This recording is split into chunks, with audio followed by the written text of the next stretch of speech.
Let's talk about the Tesla 350Z. If you guys are new to our channel or you've never seen any of our videos, the 350Z behind us, it's a 2006 Nissan 350Z. We originally had planned to do a 2JZ swap out of a Supra, but we've made the decision to embark on an electric conversion. So we're about, I don't know, halfway through, let's say, at this point right now. We have mounted up the Tesla P100D motor and rear subframe complete. So the axles, the subframe, the motor, the brakes, all that stuff, the whole rear end is Tesla. Then the front is actually just stock 350Z right now. We've gone ahead and we've fabricated the battery boxes. So we've got a battery box in the front. I believe it holds 12 batteries, and the battery box behind the front seats hold 4, something like that, 12 and 4, or 10 and 6. 10 in the front, 6 in the back. We just finished up a video mounting the front and rear radiators. So we actually have to run 2 radiators in this car.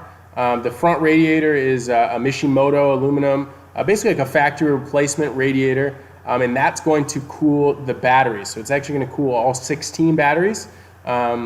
The rear radiator is designated to cool the motor on its own. So we have a radiator to cool the motor, we have a radiator to cool all of the batteries, and as you can imagine, you know, heat management is going to be kind of a big deal because these batteries produce a lot of heat. It's a very big deal. And we don't want to have any overheating issues that can be a big problem. So yeah, Mickey just finished up fabricating all the mounts for the radiators, and then the next step is going to be mounting the water pumps and basically plumbing, which is going to be hopefully starting next week. That's going to be a spaghetti of coolant lines and wiring when that part starts. Do you guys have any questions about the Tesla Z so far? I actually see a couple in here. Who does the Z belong to? Belongs to Throtl. Throtl, the company. Is the Z the most expensive build in your shop so far? Yes, hands down. Name the Nissan. Is the Z going to hold more coolant than a normal car?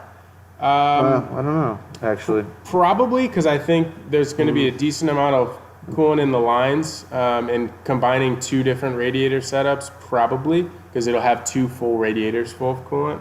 But we have no engine block to fill. So. Correct. Yeah. It could be about the same. We're not sure yet. Is the appropriate answer? We don't know. Is the rear radiator protected from impact? Yep. Yeah. So there's a bumper bar. Come on, guys. You don't think I'd actually put a radiator where it could get hit, do you? The factory bumper bar is still there. Yeah, it's tucked up behind the motor, so if the radiator gets damaged, our whole motor and subframe will be ripped out of the car. So we've got bigger issues if the radiator gets hit.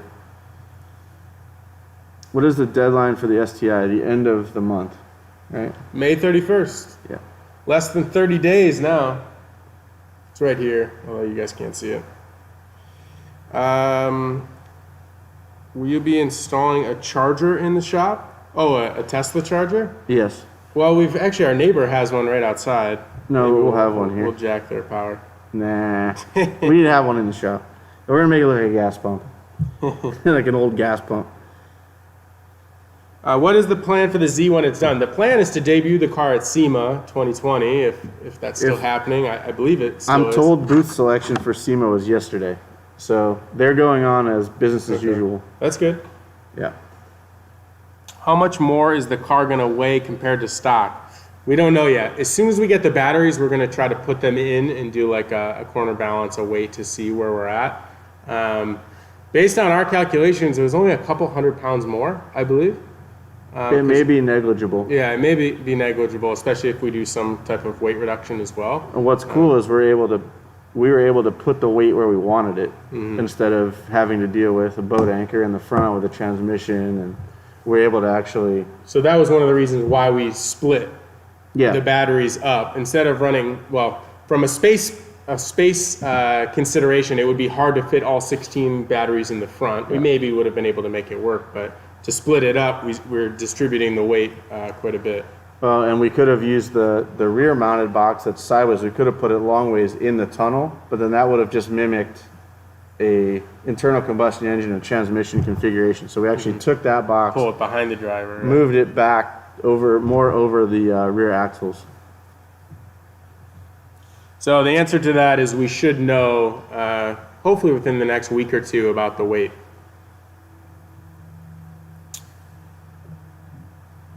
Are we going to wrap or paint the Tesla Z, or we're going to be painting? It'll be painted. Yeah.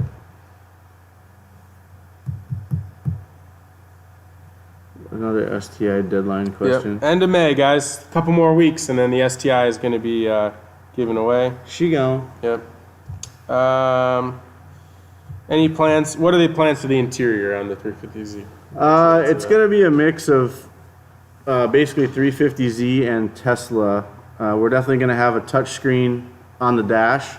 We were going to use a Model 3 dash, but after doing some measuring and stuff like that, it seems like it's going to be a bit more difficult than we want to get with it. So we're going to use the 350Z dash, and it actually is very conducive to a screen because it has a big center section that's open. So we can build a custom pod that's going to go in the center and house the touchscreen and all that. So aside from that, we'll probably be doing a set of Sparco racing buckets or something like that, and just sort of go over the materials and upgrade them. Yeah, and just I mean, make it nice. Make it super like nice. Super legit. Yeah. That's the plan. So try to make it feel a little less plasticky, which 350Zs have a tendency to do. Yeah. What do we think it's going to make for power? It depends on the mode or the tune that we put on the motor. But My estimation, based on talking with Matt, is it'll be anywhere from 650 to 750 horsepower and 750 plus foot-pounds of torque, something like that. So if we're able to fit some big meaty tires out the back, this is what, a 9 second car maybe? Yeah. easy. Yeah. We do ship merchandise and car parts to the Philippines, guys. Worldwide. What events are you looking to enter the car in? We just want to get the car done first, and we'll decide on that. What has been the biggest challenge so far with the project? I think packaging. That's actually a really good question because it's not a real straightforward car build. You actually... Well, no one's done this before, right? No one has done not in this the chassis, conversion no. in this chassis. And not using... Like, most people do these conversions, but they kind of skimp out and do a lot less batteries or different battery configuration. We're actually using all 16 of the Tesla batteries. So, from a packaging standpoint, it's quite difficult to lay everything out and make sure you have room for all the components that go along with the electric system. So I'm sure there's going to be some welds that we got to grind out and get rid of and move stuff an inch over this way or whatever as we go, but it's a learning process. And it's a lot of fabrication too, like, you know, very heavy on the custom fab, because there's no one that's been done this before. So we've been doing something and maybe have to take it out, or doing something and, you know, redesigning things as we go. So yeah, it has not been straightforward. But over the next couple of weeks, we're really trying to put a lot of time into this thing, and you know, we're going to hopefully test it when it's still going to look rough on the outside, but we're going to test it, and then after that, that's when it goes for our paint and body and interior and all that stuff. So yep. There's a very the process of building these cars. I think a lot of you guys just assume that we just kind of wing it, but there is a pretty specific process that we go through when we build the cars, and we do things very purposefully so that the flow of the project goes smoothly. We try to plan those things out accordingly, and the only way to really learn that is just to do cars, and once you learn what needs to happen, you kind of figure out. Yeah, I mean, we've been running 4 or 5 projects at the same time for probably about a year now, I would say. Yeah. So Somebody's asking about what car did Recaro Confetti seats come in originally. They didn't come in anything originally. They were actually an aftermarket seat. If they did come in something originally, I'm not aware of it. There's a ban on all newer cars from Japan and China. I think it's a 25 to 30 year ban. Reason I have no idea. yeah. Preferred brand and hand tools. I don't have one. Whatever tool works the best for the job is good for me. Steven asks, are you going to do the flex fuel on the Bad Apple and the He's gonna M3? start the car. So. Yeah. Just a second, we got a car that needs to start up.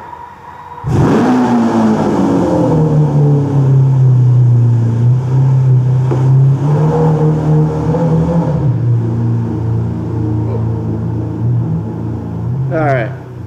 Are you guys considering it? What was it again? We doing flex fuel because you're not. Are you running E85 on the Bad Apple? No, right? Oh yeah, I am. You are right now. Yeah, it's Okay. not tuned for it yet, but I have a tune session, remote tune set up for the car. It has all the Sensor. capability to do it. Yes. Yeah.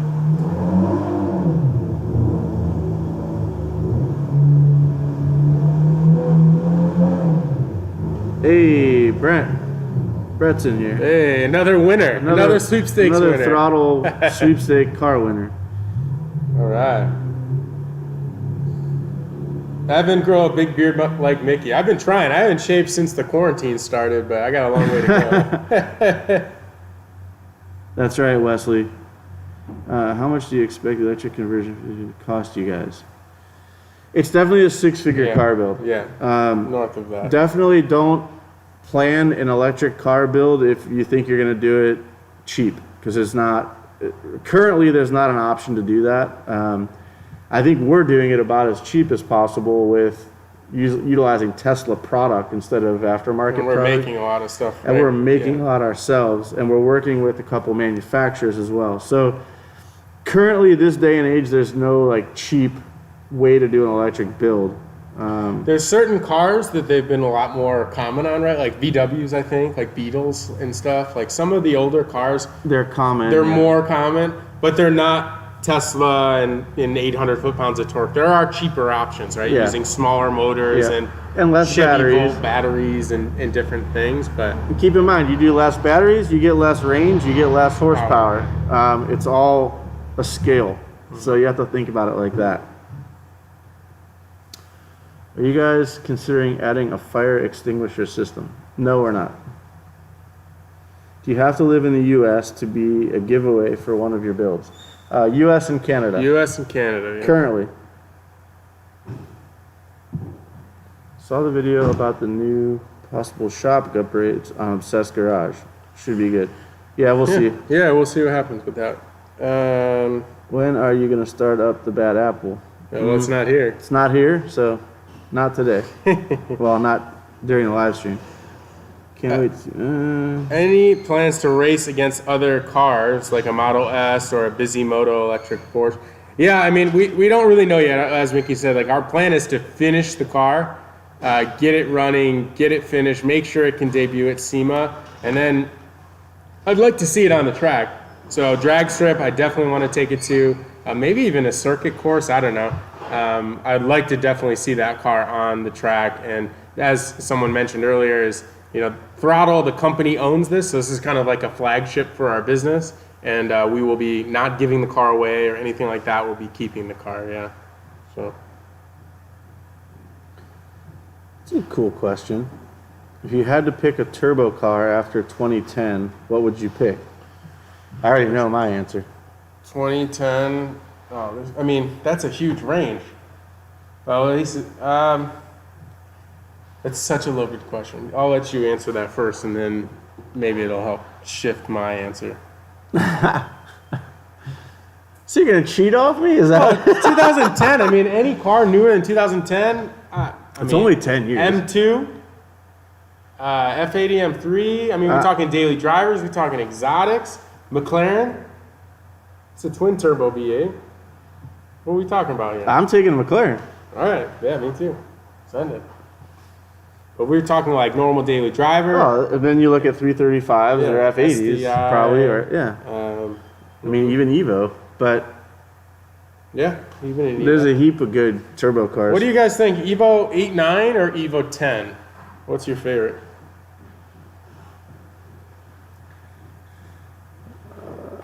I like this question. Do you guys have ordinary jobs also, or do you work full time with the YouTube channel? So that's kind of it's kind of all over the place because our full time jobs are Throtl. and our full-time job is not actually YouTube, believe it or not. YouTube is a component of our business. It's part of our marketing arm, but it's the most forward-facing part of our business. And that's why everyone sees why it. everybody sees us. Yeah. But we are actually a car parts business, so we all wear a lot of different hats, but what you guys are seeing on YouTube is, 20%, let's say, of the normal daily stuff that happens. if that. Yeah, so Really. just keep that in mind. Yeah, I mean, we're a parts business first, and the YouTube channel is solely a marketing tool for us. Mickey, what are your thoughts on John Force? That was from Scott. Oh, yeah, that's awesome. So I love John. And Scott, you set me up on this one. So John Force is one of those type of guys that like I always saw on TV growing up as a kid. I was never a huge drag racing fan, but it's like not being a hockey fan and knowing who Wayne Gretzky or Mario Lemieux is or Michael Jordan in basketball. Like John Force is that guy. And the fact that he's a peak athlete, I guess is the way you call it. He drives for Peak. When we signed our deal with Peak, I had a feeling there might be a good chance that at some point I'd run into John. Mm-hmm. And I didn't think it was going to happen so fast, but I ended up meeting him last year at the NHRA event with you. Were you there? Yeah, Alan? the first one, yeah. And I was nervous to meet him just because he's such a character. And if you guys have ever watched any of his interviews, you're seeing exactly who John is. Yeah, that to me was the most. He's hilarious. He's so funny. He's 100% real all the time. Mm-hmm. And so they say don't meet your heroes. And I always say this about John because it really rings true. You should never meet your heroes because you might be disappointed. I was not disappointed. Yeah. No, I mean. He's exactly who I thought he was going to be. He was so friendly too. Like it was awesome. If you've never been to an NHRA event, I recommend that everyone go check it out. If you're a gearhead or whatever, it's so much fun. Well, get as close to the start line as you can for the top fuel cars because it is an experience that you can't even really explain it. It shakes your insides when the cars leave the line, and if you haven't experienced it, it's definitely something for the bucket list. Yeah, but yeah, huge shout out to Peak for one, letting us put on this live stream, but two, for letting us get out to the NHR races and experience something that neither of us had experienced before. I hope we can do it again this year. So do I. But what kills me about NHRA drag racing is how many sheer events they have in a season. Yeah. Like hundreds, right? Pretty much. I was never privy to the fact that they race almost every weekend. Mm-hmm. No, not hundreds. It's 3 times a weekend. Well, it's right for the Friday, Saturday. I think, isn't it? Couple times it's a one weekend. race, but it's qualifying and finals and all that. So, but there's got to be 30 races in the year. 52 weeks. It seems like there's one every weekend, and that's pretty cool. And it's a testament to how good the guys have got the cars figured out and the ability to make changes. The fact that every run they rebuild the engine completely. Yeah, the bottom end of the engine. Here's unbelievable. Here's one for you. I'd go grab it, but. The first NHRA race we went to, Peak sent us home with one of the blower belts off of John Force's top fuel funny car. I'll go get it. And no, it's zip tied to the wall. You can't. But this thing is like, I kid you not, it's like this wide. It's a ribbed belt. It's massive. And I said, hey, John, how many of these belts do you go through in a weekend? He said, we only usually go through 1 or maybe 2 belts in a weekend. And I said, oh, that's cool. How much do these belts cost? And he's like, oh, these belts are about $300 a belt. One blower belt is $300 for a top fuel funny car that makes 10,000 horsepower. Yeah, 10,000. They can't even put them on a dyno. See, that's what's crazy to me. They really don't even know how much power those things make because there's nothing that can record it, which is surprising in this day and age. It is really, but maybe they don't care either. Yeah, at this point. It's a lot. Next. Flying Sparks Garage. What's up? Hey. What's up? John has one of his pistons. Nice. Oh, do you? That's cool. Yeah, that's about That's a couple $100 that'd be piece right there. That'd be a neat table piece for here at the shop. We should probably look into getting one of those. Mm-hmm. What else do we got? Yeah, the Peak squad is strong. That's for sure. What other questions you guys have for us about any of the projects? So we chatted about the Tesla Z. We've got Rick's Porsche back there. We've got, to my right, Mickey's Civic, Mickey's fiance's S14, and then right here, which I can literally touch, is our STI project that we're going to be giving away in 3.5 weeks. And then it's gone. End of May. Oh yeah, just nice and slow. Let's see if it should be okay. There she is. So there's the other 3 cars. Sube, we can just stay like this. Okay.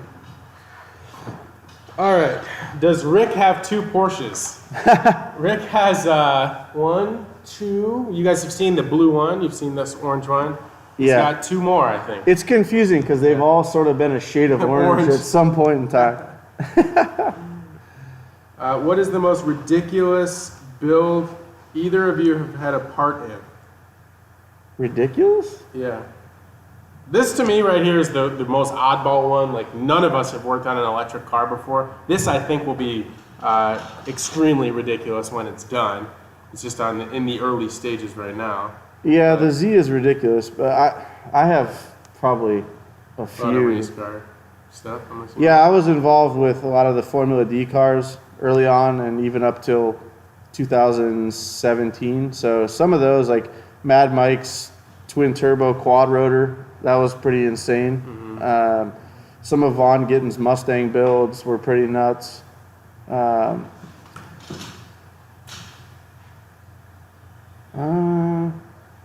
The Gas Monkey Garage F40 that we did the HREs for. Yeah, that car was awesome. Yeah, there's been quite a few really cool cars that both of us have had the chance to be involved with at some point in our careers. Someone says, will you ever change shop? You guys look tight in space.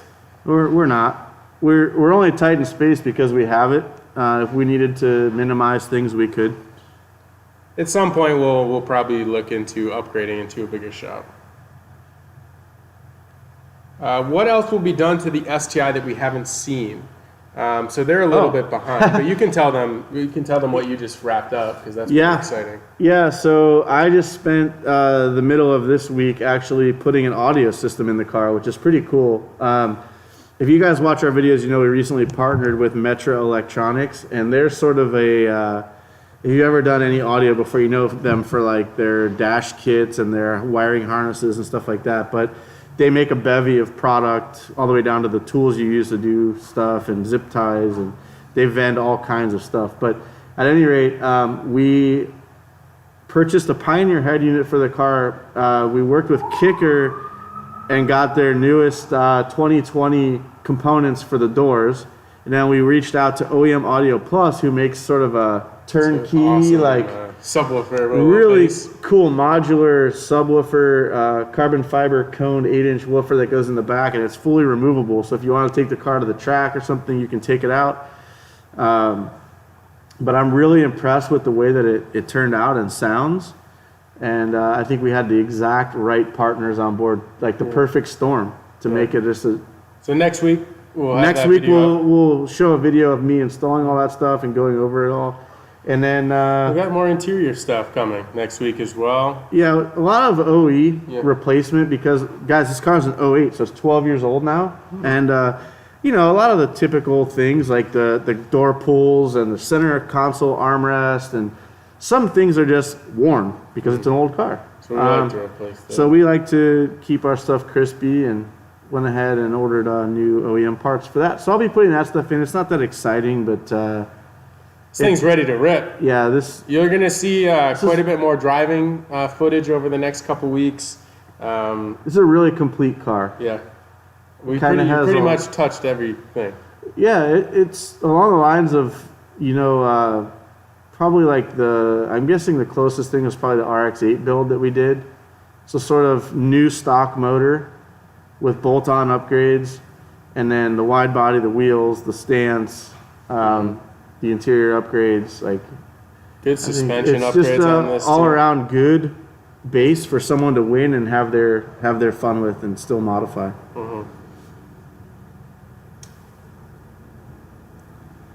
Any Evo build coming soon? Maybe a DSM coming at some point. We'll see. sneak peek of the Civic. Oh, it's gonna kill our camera. Unfortunately, we had some AV issues here, guys, so we can't really move the PC too much. Sorry. Next time. Yeah. We'll try to give more of a tour next time. Go follow my Instagram or Throttle's Instagram, which carries some behind the scenes stuff, and we'll have some video content coming soon. Yep. Are we boosting the ice cream truck? Not yet. No, I don't think so. We're looking into doing some kind of V8 swap on it, maybe. We want to try to tow with it.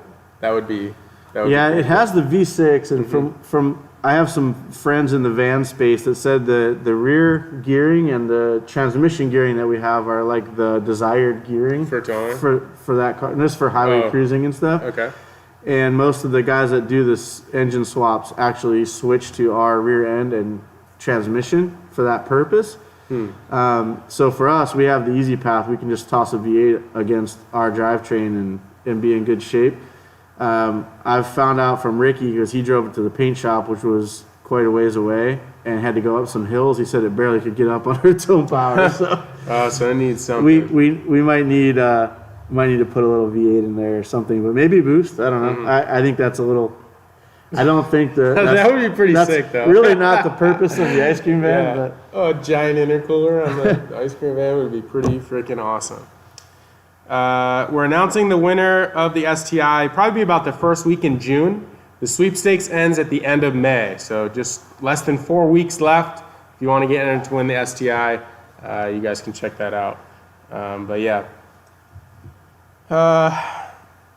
Would you put the Advans back on the Bad Apple? yeah, Yeah. that's the plan.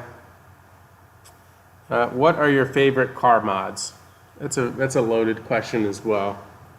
It all depends, right? Like, it is depends on the performance, car. like from a motor perspective, or are we talking suspension? I mean, my first thing is wheels, tires, coilovers, or air. That's my.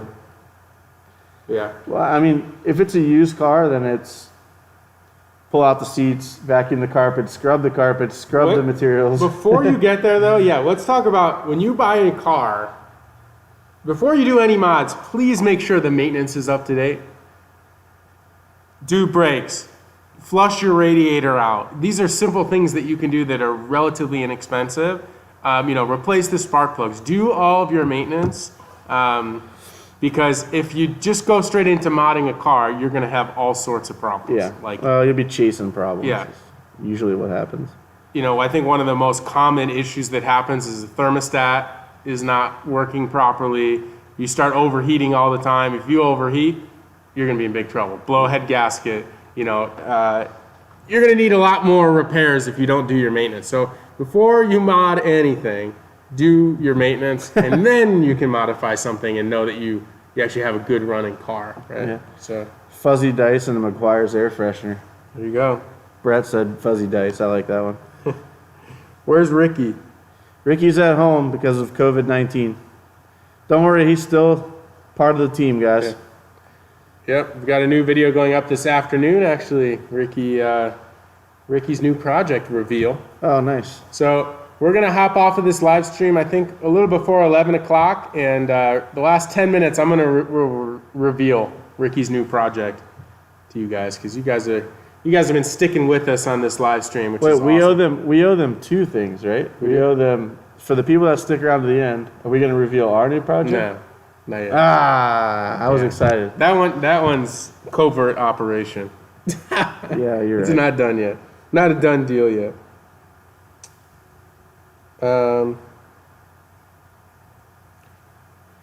John, can I pick your brain for a second on a rotary question? John, just DM me, brother. Unless it's something you want in a public forum. Do you think electric is the future? That's a loaded question. No, it's a tough question. Well, it depends. Are we talking for the general public or for... I think there's always going to be a place for manual transmission enthusiast type cars. Those are not ever going to go away. But do I think the general public might gear towards electric? They will eventually go away when the roadways don't allow for them. That's true. When it's Jetson time. Yeah, I won't be alive then. I'm happy to know that I'll be alive during an era where I got to witness electric and whatever else may come in the next, hopefully, 30 years I get to live. But to experience basically, I think this is the height of internal combustion. No? Yeah, I mean, you pair internal combustion with electric motor. I mean, it's become like the perfect balance of performance and reliability, because you can run a smaller displacement engine and not run it as hard, paired with an electric motor. Yeah, those hypercars like the P1 that we rode in. Unbelievable. What? You can't. You get the noise. Yeah. You get the turbo sounds. And you get the acceleration of electric. Yeah. I mean, a couple weeks ago, I drove a Tesla Model S P100D for the first time. I've been in one or two other electric cars, but I got to drive the P100D, which is going to be the same power plant that's going to be in our Tesla Model Z.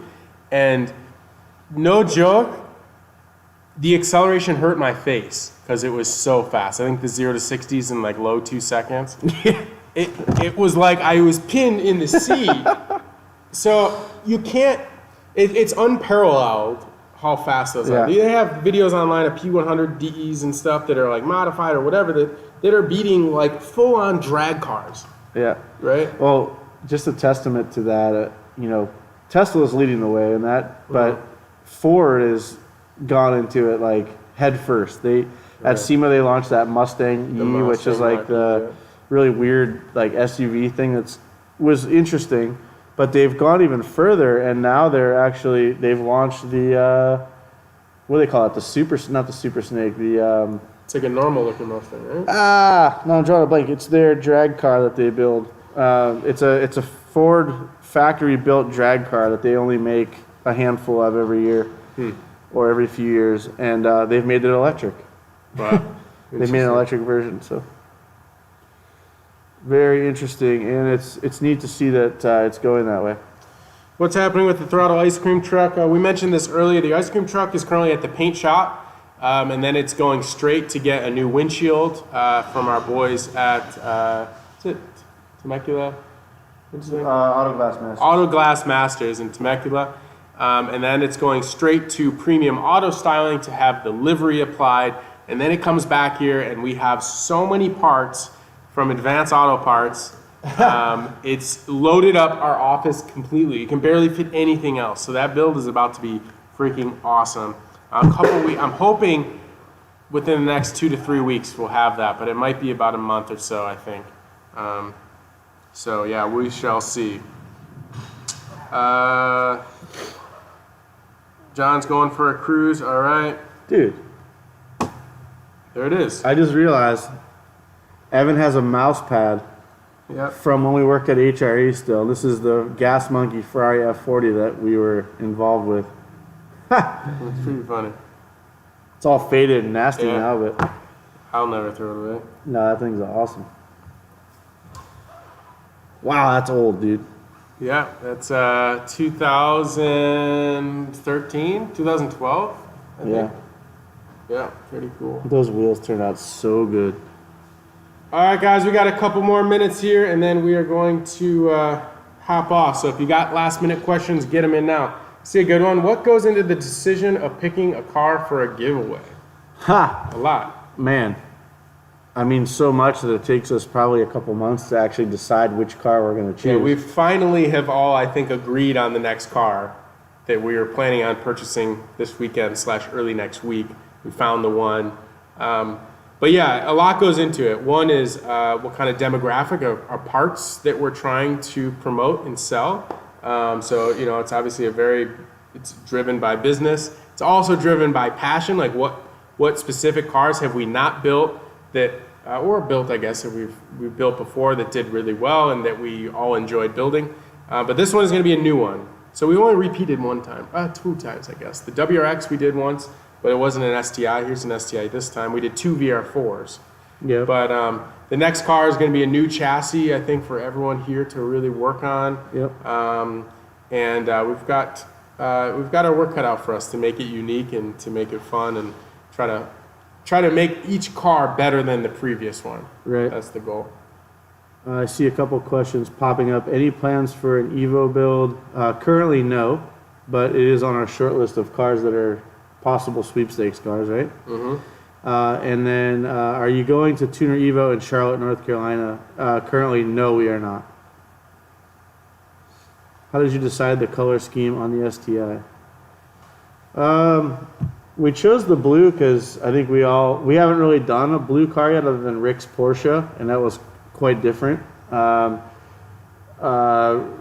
Subaru's racing rally heritage and lineage is with World Rally Blue, so we chose that and to do a variation of it with our own spin on it. So I think it was... we're looking at the car, guys. That's why we're looking off camera. We're looking right at the car. And then the Fluoro Yellow is just sort of an homage to Subaru. They use Fluoro Yellow in some of their builds and their rally stuff. So, and I love Fluoro Yellow, so it wasn't hard for me to get on board with doing the yellow stuff. So I think there really wasn't. It was just let's make it stand out. Yeah, so the color that's on the STI is not actually World Rally Blue. It's a custom color. It's custom, but it is a variant of the World Rally Blue base. And it's a 3-stage candy paint. Yeah, it's the same process that's on the Bad Apple, the Mazda Red, but it's a blue version of that. People are asking how much money have we put into the STI. A lot. That's something we don't really disclose. You can go onto the website and add all the parts up if you like. We have a parts list. If you want to go check out that on our website, you can kind of do the math yourself. I think it's time. I think it's time we reveal on Ricky's behalf, because he's not here today, the new Ricky project, which is like the epitome, I think, of Ricky Styles. If you don't know what Ricky Styles is, I'll let you explain what that is. What's Ricky Styles? I mean, this is a long story. Go for it. We got 7 minutes. So, Ricky and I met about 8 years ago at a Cars and Coffee, and I parked my Corolla, which I was driving there at the time, and I immediately heard a car pull in. It was a Datsun 510, which I've always thought were pretty cool, but never really wanted to own one. And I heard it had a rotary in it, so I walked over and I wanted to check it out because I had a lot of interest in rotaries, and I have for a long time. So I walk over and I'm like, hey, this is a pretty cool car. What's up with the rotary? Blah, blah, blah. We started talking, and that was how we met. So I guess what I was getting at there was, like, the car was pretty haggard. Like, it's definitely not something that I could personally own myself because I would always be fixing the stuff. But Ricky has a way of building a car with his ability and his eye to leave stuff alone. If it ain't broke, don't fix it. I think is kind of like his mentality. And the little patina things around the car are what give it so much character and why I'm attracted to his 510. Yeah, his 510 is sick. Could I own it? Not a chance in hell. I could own it, but it wouldn't stay looking like that is the problem. And it's really hard. So I dubbed his style Ricky Styles because it's basically my style is like way over here and Ricky's is way over here. And they both have their own level of cool, I think, and panache and neatness. So Ricky Styles came to be. And so now we're just like, okay, is this going to be Mickey Spec or Ricky Styles? It's like a spectrum. And then Evan's spectrum I'm in the middle. kind of in the middle, more towards Ricky Styles. Because Evan doesn't do anything not in a hurry. Everything's under Everything Evan does is in a hurry. And that includes eat and you name it. He's in a hurry. So we all have our own. I mean, it's good. It's a great thing for our group to be so diverse because I think, if somebody's doing something that's a little sus, one of us will speak up and be like, oh, come on, dude, you got to do that, And we kind of rub off on each other. So it's definitely a good recipe around here. So the project that Ricky fell into, he got probably one of the best deals that I've ever heard of. I think it was a family friend or something. Right? We talked about this last night. Okay. He's actually positive cash flow on that car. There's somebody he knew. Yeah, family friend, yeah. Got into an accident in the car. and we'll reveal the car in just a Got minute. rear-ended. Got correct? rear-ended. Ricky got the opportunity to buy the car for $200, I believe, $200 for the car. It was running, but not running very well, and the clutch didn't work, and It had some problems. had yeah. some problems. Typical old car problem. I think Ricky spent a day. He replaced, just bled the clutch fluid or replaced the slave cylinder or something. Yeah. Got the car running and driving. The car has working AC. Yeah, it's a gem. It's just the person didn't know how to fix it. So instead of fixing the car, Ricky is now turning it into like this wild off-road Basically only cart. Yeah, off-road use only. Yeah. It's not an off-road vehicle. It's not a titled or not a California registered vehicle, but it's basically he cut all the body panels off of it, and you guys have seen them before. They call them death carts or whatever. They have a bunch of names for them, but basically It's pretty wild. It's a cart style car. But what's cool, actually, it's not off-road at all. He slammed it. Yeah, that's what I mean. It's a not road going car. Yeah. So the chassis. He's building it for track. The chassis is 2005? Yeah, I believe so. 2005 Mazda Miata. Yep. So everyone has been asking us to do a Miata build for so long. I don't know if it'll ever make its way down here to the shop. Probably not. It's more of like a quarantine build for Ricky and his wife Helen. It's a budget build too. yeah. Like he got like a budget set of coilovers. He got all the aux beam lighting for it, and like as I was saying in the beginning, he's actually cash flow positive on this car because he took the top off of it and sold a bunch of stuff off the car, part wise that he didn't need because he's making a cart. And is actually, I think he's $100 ahead right now. It's pretty good. Pretty good. So you guys will have to tune into the Throtl YouTube channel later This on today afternoon, to see the reveal of that vehicle. He does a Bernie in it. He does a No nice way. burnout in it. Yeah. I said, hey, does that thing do a burnout? And he said, I don't know. I'm going to try. And he did. Nice. Yeah. I can't wait to see it. Yeah. Any other last minute questions, guys, before we hop off out of here? I just want to say thank you for Peak Auto for allowing us to do this. And being an awesome partner. And being an awesome partner and supporting not only the Tesla Model Z from a technical perspective, and just always being there whenever we have any questions, as well as the ice cream truck. So we've got two projects that we've really partnered up, and Peak has stepped up to support us and to support the build. And we're hoping we can do more and more of these live streams and kind of get you guys over to check out their channel. They're actually basically launching a YouTube channel, kind of with the collaborations of all the Peak Squad. So Emily Reeves is a new Peak Squad member, us, Tavarish, Chris Fix, Eric the Car Guy, Humble Mechanic, Charles. Who else? John Force. John Force. Yeah. He's like the original Peak Squad member. John, Brittany, their whole crew, yeah. But John. Did I get everyone? I think so. I think that's it. Yeah, Tavarish. You got Emily. Mechanic, Emily, Eric the Car Guy. Yeah, I think so. So yeah, thank you guys so much for watching and tuning into this live stream. If you have any other questions for us, feel free to hit us up in the DMs, and we will see you guys in the next live stream with Peak. So thank you guys so much, and we'll see you later.